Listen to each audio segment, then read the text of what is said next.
এসব বক্তব্য অসত্য বলে দাবি করেছেন ঢাকা মহানগর দায়রা জজ আদালতের প্রধান পাবলিক প্রসিকিউটর ওমর ফারুক ফারুকী। আওয়ামী লীগ মুক্তিযুদ্ধের নামে পুরো মুক্তিযুদ্ধের ছাত্রটাকে তারা পরিলক্ষিত করে দিয়েছে। অতএব এটা আপনারা বলবেন, এটা আমি বলতে পারার জন্য তাদেরকে আমি নিষেধ করি, এটা আপনারা বলবেন না।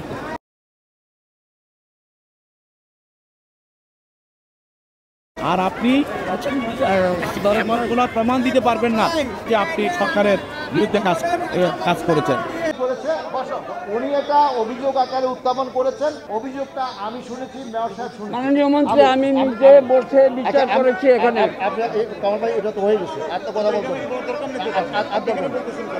এটা এখন আদালতে আসছেন একটা মায়া কথা করার জন্য আদালতে আজ গিয়ে বলছে। কোথাও কেউ দেখে নাই যে আপনি এই দেশের বিরুদ্ধে কথা বলছেন।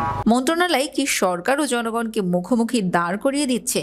এমন প্রশ্নের জবাবে তিনি বলেন, এটা বাণিজ্যমন্ত্রীকে জিজ্ঞাসা করুন, তার নিজেরই তো ব্যবসা আছে।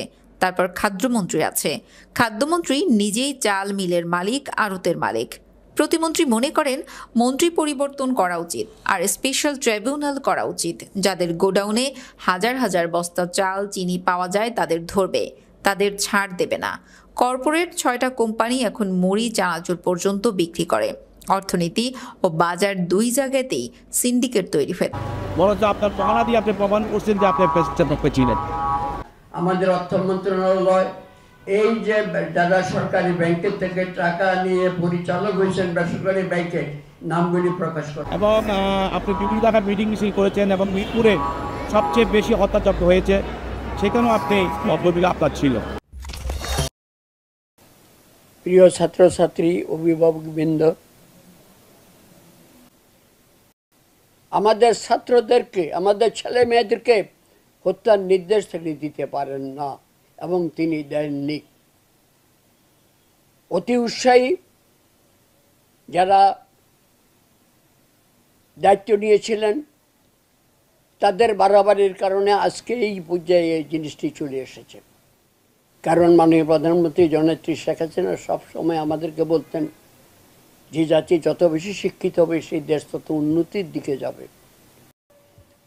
সম্পদ যাদের আছে তোমরা শিক্ষাক্ষেত্রে বিনিয়োগ করো, শিক্ষাক্ষেত্রে বিনিয়োগ করো, আমাদের সন্তানদেরকে শিক্ষায় শিক্ষিত করে তোলো, তারা আগামী দিনে দেশ জাতির নেতৃত্ব দেবে।